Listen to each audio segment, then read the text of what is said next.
Going ghost mode is something that is perceived to be such a motivating and encouraging thing that will take you to the next level. And while this may be true, the biggest thing about going ghost mode is that it's a very dark journey to be going on. And that's actually why you in fact want to be going on ghost mode. I've had several stages of ghosting everyone and focusing on my work. But let's talk about the most recent phase I had, which is actually the one I'm in right now. Ever since February 22nd, Ash Wednesday, I decided to give up all social medias for Lent. The only app I decided to keep was TikTok just because of the large audience I have on there. But the Snapchats, the Instagrams, the Twitters, they all went away. And they're still all gone. And to top this off, my ghost mode phase that I'm in right now is one where I'm literally right across the country as to where I was born and raised.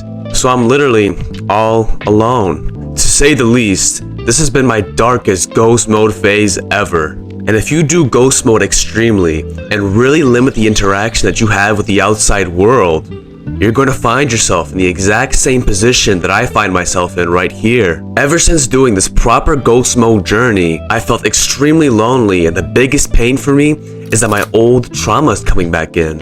I'm talking even things that happened 5 to 6 years ago. Because when you are in ghost mode, you are in complete solitude. Nobody is thinking with you anymore. It is just your thoughts, it is just your perceptions, it is just your state of mind. So as I say this to you, you feel like what you have been told about going ghost or going on monk mode is not exactly as what it's perceived to be. But this is not exactly the truth. For one, your work is going to be the best that it can possibly be. No distractions, no low-level dopamine, none of that. That's a huge plus. But also, the consequences of feeling lonely, sad, stuck in trauma aren't actually a bad thing. Because think about it, the people around us, the technology around us, all of it is a massive distraction at the end of the day.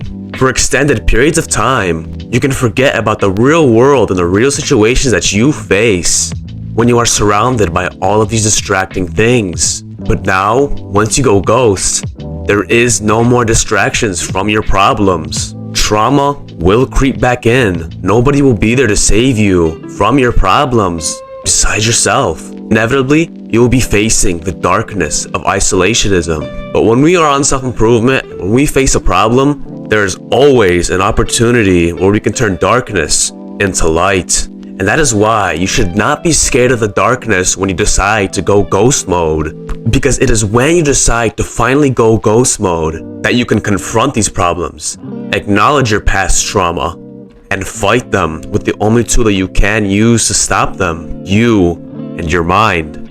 And once you do overcome these challenges, you will come out a stronger man than before. That's why problems and mistakes are so amazing. When do you hear that? Ever? Problems and mistakes are so amazing. Because you don't hear it a lot from the people that have the power to indoctrinate you, like of those who are in the education system. Constant assemblies, constant presentations, begging you to go and visit the counselor, to open up to someone that you trust. All of this nonsense. And as I said in a video before, these methods of opening up and seeking professional help are useful and necessary if you are someone who is suicidal and is about to do it. And I heavily encourage that if you are at that stage to please get that professional help. But for the rest of us, why does everybody who faces misfortune, a problem, the mental bearing of dealing with a mistake, have to feel blind about letting someone know about it, instead of maybe growing a pair and dealing it with themselves? Your problems and your mistakes are literally free answers to improve yourself. Just think about taking a multiple choice test. You take it, you get a few wrong, but you see what you got wrong and you see what the correct answers to those questions are. Happens to be, you have another opportunity to take this exact same test. And that's literally, quite frankly, how life goes. And you shouldn't let anyone tell you otherwise. Once in a lifetime, hit or miss opportunities are very rare, and they won't usually bring the bulk of success if you attain them. It is simply the small errors you make on small opportunities that can come again that will give you the bulk of high-end results. Some of your errors will seem big and life-defining for you, but 99% of the time, they are not. Because that trauma you face, well, you can technically go through that same instance again if you let it, right? or that problem that you faced, it can come again if you don't take the necessary procedures to fix it if it does come again. We tend to underestimate the power of learning from our mistakes and problems, and overestimate the consequences of facing those problems and making those mistakes. But in reality, every problem, every mistake, every traumatic memory that you face is just an asset. And these multiple problems, mistakes, traumatic memories, these assets compound and build up together to build you, to mold you into a strong, disciplined person. Because we know how the compound effect works, right? We understand that all the habits that we do will not bring us immediate and linear results because of how small they are, but we know that they will eventually explode into unfathomable results once they combine to be released from a threshold, a breaking point. This works the same way for facing problems, going through mistakes, and traumatic memories. Most people will say that it's linear, like leveling up in a video game, but it really is exponential in terms of that breaking point where you have faced enough. To that point, you have entered a completely different level of strength and self-discipline. And there's no better time to face these problems than when you go into a ghost mode phase. Your problems will first of all be more clearly acknowledged, but also they'll be faced by yourself with nobody to save you. And after a while, this is when going ghost mode becomes motivating and becomes encouraging. Everything that I have said in this video is how the come back a completely different person quote works. People come back with taking a step back from society and only being with themselves because they are becoming stronger people through the problems that they are coming to terms with and also facing.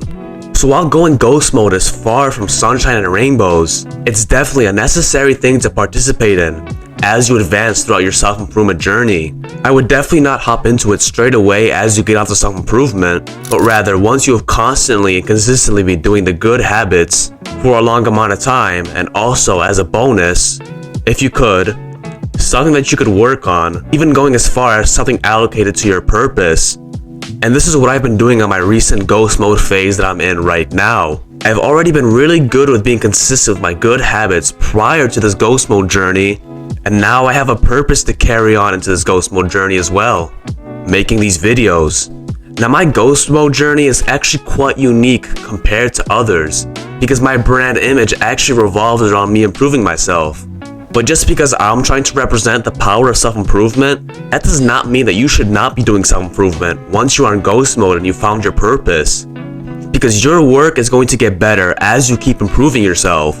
All of the benefits of the good habits go hand in hand, and they correlate with each other perfectly.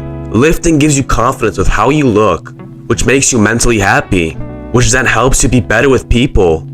With lifting, good mental health, and being better with people, you will be getting better in the financial aspect in your life.